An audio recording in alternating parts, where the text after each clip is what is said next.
Welcome, traveler. You've arrived at Dreamatlas, the channel where stories whisper through time and history drifts like a gentle tide over the shores of night. Let your eyes grow heavy. Let your mind open wide. Tonight, we travel far to one of the oldest cultures on Earth, a land carved by ancient spirits, where every rock, river, and cloud holds a memory. Tonight, we journey into the Dreamtime, the sacred creation stories of the Aboriginal people of Australia. So lie back, breathe slow, and let the dreaming begin. Close your eyes now. Let the hush of night surround you. The day is done. The world grows quiet. And in that silence, something begins to rise. Not just sleep, but memory. Not your memory, perhaps, but an ancient one, carried by stars, sung by wind, remembered in stone. For tonight, you are no longer in your bed, or your room, or your time. Tonight, you are in the dreaming. Look up. Above you stretches a vast black ocean scattered with stars. But this is not just a sky. It is not empty space. For the Aboriginal peoples of Australia, the night sky is country. It is alive, full of ancestors and stories. Every star is a footstep. Every constellation is a memory. And one of the most enduring stories in that sky is the tale of the 7 sisters, the women of light, who run forever through the heavens, chased by a spirit who never stops. This story begins not in the stars, but on the land, long, long ago, in the timeless time of the dreaming. There were 7 sisters. They were spirit women, traveling together across the land, gathering bush food, singing songs, laughing, painting their stories onto the rocks. They were bright and clever, always together, always moving. They were free. But they were not alone. In the shadows behind them walked a man. Sometimes his name is Wati Nyuru. In other places, he is known as Yula or Jakamara. He was a spirit man, and he had seen the sisters as they danced. He became obsessed, captivated by one of the sisters, sometimes the eldest, sometimes the youngest, depending on the land and the telling. And he followed them. He followed them day and night, across deserts, through forests, over red hills, and into cool valleys. Sometimes he disguised himself as an animal, or a tree, or even a rock. Sometimes he tricked the sisters, tried to split them apart, to confuse them. Sometimes he tried to charm them, sometimes to take one of them by force. But the sisters were wise. They saw through his disguises. They warned each other. They worked together. When he got close, they vanished like smoke, or danced into the wind, or turned into birds. And the man, though powerful, could never catch them. Still, he never stopped chasing. He followed them not only across the land, but eventually into the sky. The sisters, to escape him once and for all, rose up into the heavens, their bodies becoming bright stars, clustered together in a small, glowing group. Today, Western astronomy calls this cluster the Pleiades, but across hundreds of Aboriginal languages and nations, they are known as the Seven Sisters. And he followed. He rose too, and became Orion, the hunter. You can see him now, just behind them, leaning forward in eternal pursuit. Each night, as the earth turns, the story repeats. The sisters flee. The man follows, but he never catches them. This story is told in hundreds of variations across the Australian continent, from the deserts of the Western Arrernte to the forests of the Yawaru, from the Anangu Pitjantjatjara Yankanyatjara lands to the Noongar country in the south. In some tellings, the sisters are being chased by a single man, in others, by many men. Sometimes they are celestial beings, sometimes they are ancestral teachers, but always they are together. Always they are fleeing. Always the man is just behind. And yet, have you ever looked at the Pleiades in the sky? You might notice something curious. Though they are called the Seven Sisters, many people can only see 6 stars clearly. One is faint. Some say it is missing. Why? In some stories, the missing sister was taken, caught by the hunter before she could escape. In others, she descended to earth, tired of running, and now lives hidden in the land, disguised as a sacred site, or sleeping in a waterhole. Some say she hides her light out of fear. Others say she returned to country to protect a place or people. Her story, like all stories in the dreaming, has many layers, many versions, and each is true in its own way. But the story is not just a tale for the sky. The Seven Sisters' journey maps the earth itself. Their light traces song lines, ancient pathways across the continent, linking sacred sites through story and spirit. A person who knows the songline of the Seven Sisters can walk hundreds of kilometers, guided not by signs or maps, but by the verses of the story. Each verse corresponds to a hill, a tree, a bend in a river. The songs encode directions, seasons, places to find water, rules of law, and memories of ancestors. The story is not separate from the land. It is the land. It is lived, walked, sung, remembered. These songlines are alive. Even today they are sung in ceremony, danced in corroboree, painted on canvas, and etched in memory. They teach young people how to live. They remind old people of the past. They connect everyone to place and spirit. They are the oldest navigational system in the world, written not in ink, but in starlight and stone and sound. And through it all, the Seven Sisters still flee. The hunter still follows. Night after night, the story is repeated in the sky above us, whether we know it or not. But when we learn the story, when we listen, the stars come alive. They stop being distant.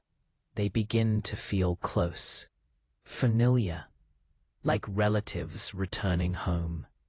So tonight, if you find yourself under a dark, clear sky, look for the Pleiades, a tight group of shimmering stars, low in the east. Then look nearby for Orion's belt. 3 stars in a row, bright and angled. See how he leans forward, forever chasing. And see how the sisters dance just ahead. They are not just stars. They are spirit women, ancestors, guides. They are memory in motion, light in flight. And in watching them, you become part of their story. For in Aboriginal cosmology, time is not linear. The past is not behind us. It surrounds us.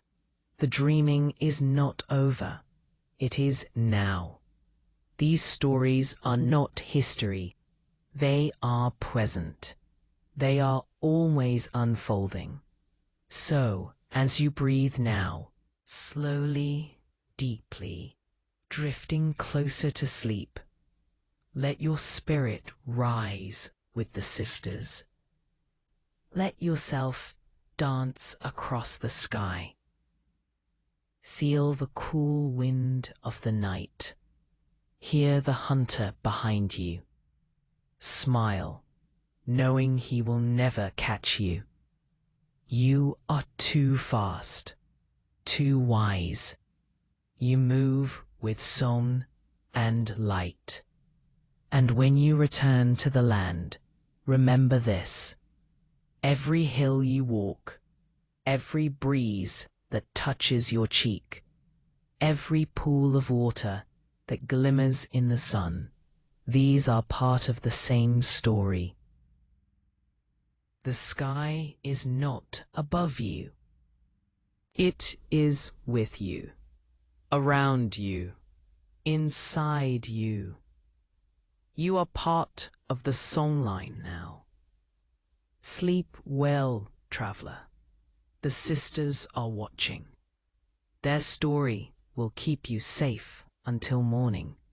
And when you next look up, know that the stars remember you, just as you remember them.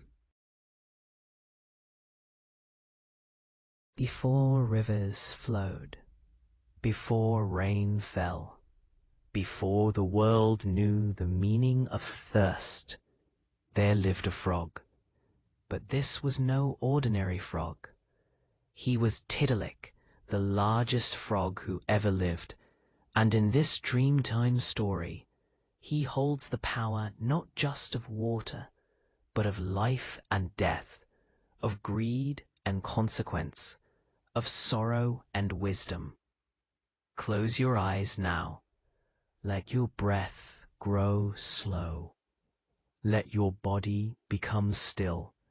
And let me take you back to the time when animals spoke, when the land was new, and when the world depended on the actions of one being who could not stop drinking. It was early morning in the dreaming. The sun had not yet climbed high, and the air was soft with mist. The gum trees stretched lazily, and the birds chirped their first songs of the day. Along the creeks and waterholes, animals gathered, some to drink, some to chat, some to play in the cool mud. Among them lived Tidilik, a great green frog, quiet, round, and slow-moving. He was a creature of few words and many thoughts. He watched the sky often, as though listening for something no one else could hear. But one day, something changed in Tidilik. A strange feeling stirred in his belly, a need that grew and grew until it overtook everything else. He was thirsty, very thirsty. Tidilik hopped to a waterhole and began to drink, and drink, and drink. The water vanished fast beneath him. The pool rippled, then calmed. The frogs nearby gave him strange looks, but said nothing. After all, frogs drink water. It was nothing unusual. But Tidilik didn't stop. He drank the entire waterhole. Then he moved on, his bloated body wobbling with every hop, and drank the next pool, and the next. He drank from creeks.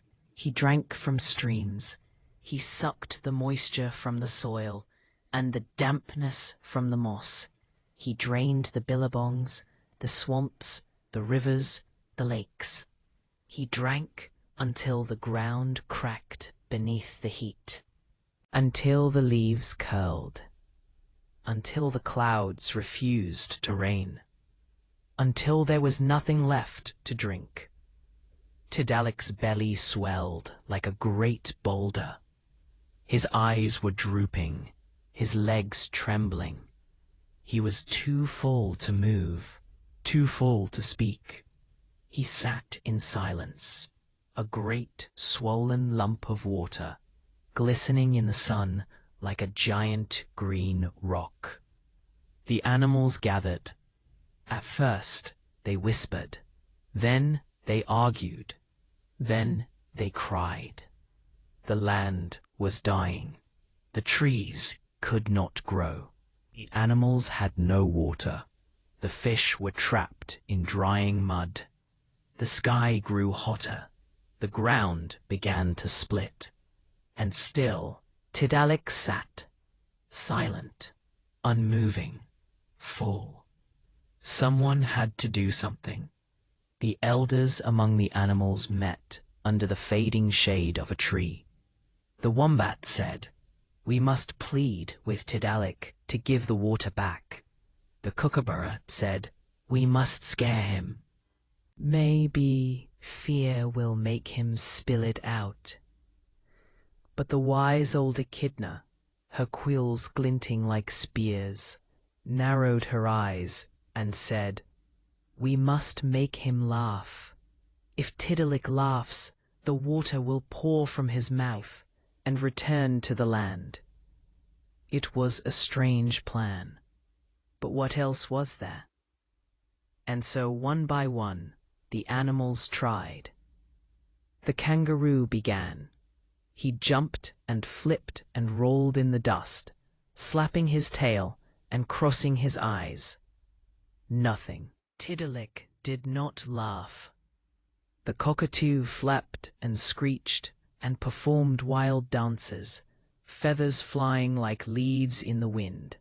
Still, Tidilik did not laugh. The goanna tried next. He twisted his long body into loops and squiggles, fell on his back with his tongue lolling out. Still nothing. Tidilik did not even blink. The animals began to despair. Then came the nabanum, the little eel, small and slippery. He wasn't much to look at.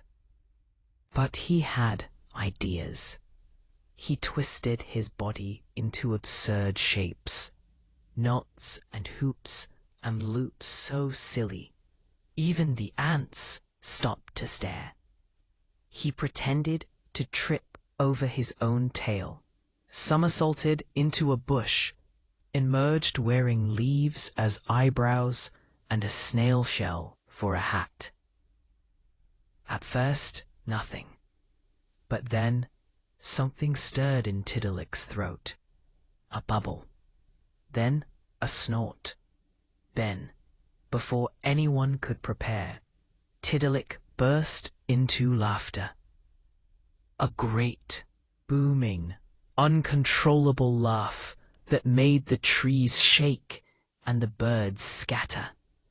And as he laughed, the water came pouring from his mouth, rushing out in floods and waves, spraying over the land in a joyful, roaring torrent. The rivers filled again. The waterholes returned. The creeks sparkled. The trees sighed in relief. The animals danced and splashed and drank and laughed along with the great frog, who had, at last, released what he had taken. Balance had been restored. Tidilik, now light and lean once more, blinked in wonder. He looked around at the soaked animals, at the sparkling pools, at the sky softening with clouds. He felt shame, but he also felt change. From that day forward, Tidilik never drank more than he needed. He learned that the world is not a thing to take from endlessly, that every sip must be shared, that what we take must be returned. And so the animals remembered the lesson. They told the story to their children and their children's children. They painted it on cave walls and carved it into trees.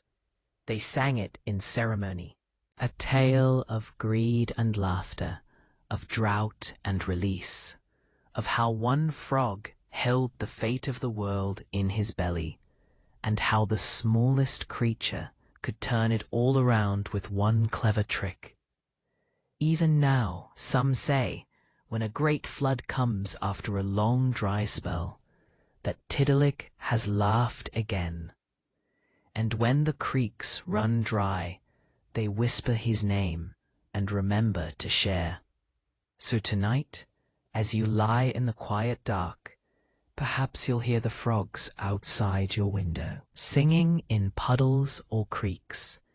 Perhaps you'll remember Tidilik, swollen with his own hunger, until kindness and comedy saved the land. Let that story rest gently in your heart, like water in a cool stone basin. And may your dreams tonight be like those streams, clear, flowing, full of quiet wisdom. Sleep well, traveler of the dreaming, and remember, sometimes all it takes to change the world is one small laugh.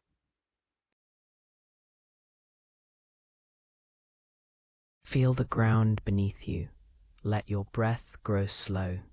Let your eyes drift closed. You've traveled far through the dreaming, across rivers and deserts, through sacred ceremonies and sky chases, through frogs and floods and stars that remember your name. But tonight, we come to a story that does something strange. A story that reveals not just what we see in the sky, but what we don't. Tonight, we look not at the stars themselves, but at the spaces between them. Tonight, we follow the shape of darkness itself. This is the story of the emu in the sky. It begins in the quiet hours, just after the sun has gone and before the true black of night sets in. The first stars shimmer, uncertain, like shy children peeking through the curtain of dusk. The Southern Cross tilts slowly into place, and the Milky Way begins to stretch its cloudy body across the sky. To Western eyes, the Milky Way is a spray of stars, billions of suns packed so tightly they seem like mist. But to many Aboriginal peoples, especially across the arid heart of Australia, the stars are not the main event. It is the darkness, the shapes in the void, that tell the truest stories. High above, carved into the blackness of the Milky Way, there is the outline of a great bird. Long neck, round belly, legs trailing behind, wings folded close. Not made of starlight, but of the shadows between the stars. The emu in the sky.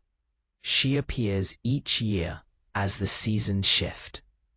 In autumn, she begins to rise. First, her head emerges, the dark spot near the Southern Cross, called the Coal-Sack Nebula by astronomers. Then her neck stretches along the Milky Way. Her broad body becomes visible in winter, just as real emus begin laying eggs on the land below. Her appearance in the sky is more than beautiful. It is instruction. It is a calendar, a map, a law. To the Kamilaroi and Uala'i peoples of New South Wales and Queensland, her position marks the right time to collect emu eggs. When she's lying flat, it's time to harvest. When she starts to rise upright, standing in the sky, the eggs must be left. Chicks are on their way. To take more would be to break balance, to take what was not freely given. In this way, the emu in the sky is not just a story. She is a season, a teacher, a living reminder of connection between land and sky, time and action. And it's not only her. In some dreamings, she is part of a greater story. The emu is a spirit being, pursued or challenged by others. She runs through the sky, just as the Seven Sisters do. Only her story is shaped to negative space. She is a creature of mystery, moving through void rather than light. Her body is absence, yet her presence is clear. And here is the magic of it. In Western astronomy, darkness is what's left when the stars are gone. But in the dreaming, darkness can be full of meaning, full of form, full of spirit. To see the emu in the sky is to see what others miss, to look not just at what shines, but at what surrounds the shine. It is to understand that knowledge does not always come in brightness. Sometimes it comes in shadow, in stillness, in quiet knowing. Across different nations, her story changes shape. To the Wardaman people of the Northern Territory, the emu is Gawalian, and she is linked to creation and waterholes. To the Ngarrindjeri of South Australia, she may be connected to the creator being Tilbrook. To others, she's seen running along the Milky Way, leaving behind tracks and eggs for the people to find.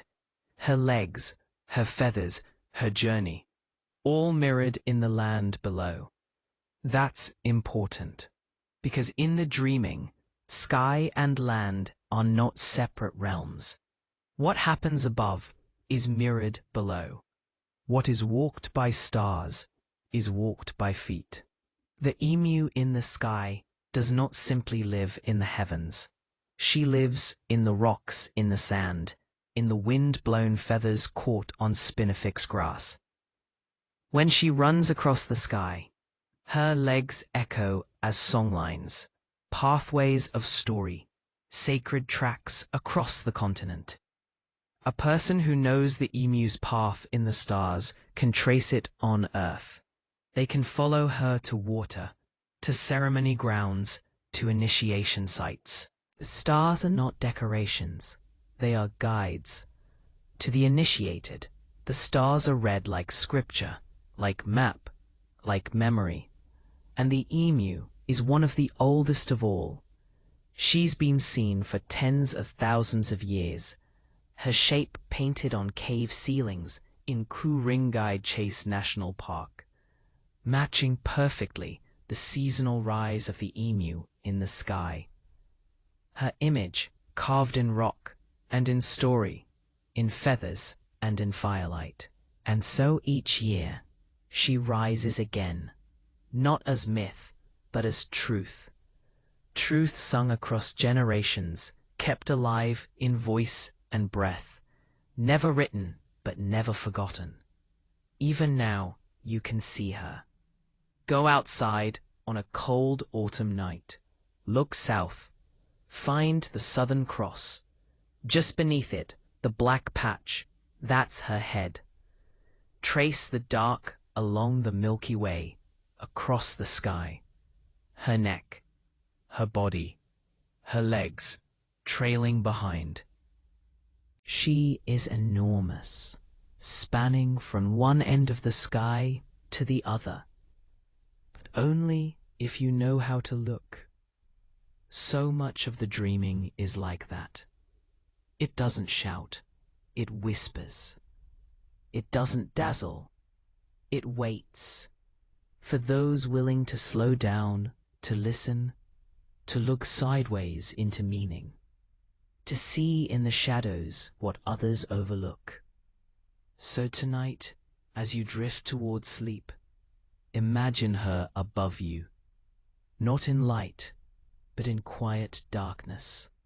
Imagine her walking across the sky, each step sacred, each breath in time with the heartbeat of the land. Feel her feathers brushing the top of your dream. Let her remind you that life is not only what shines, that wisdom is not only loud, that the invisible is not empty. It is full of presence. The emu runs still. Her path is the stars. Her story is the earth. And your spirit tonight may follow her, light as wind, sure as silence. Sleep now, traveler of dreaming. The darkness holds you. The sky remembers.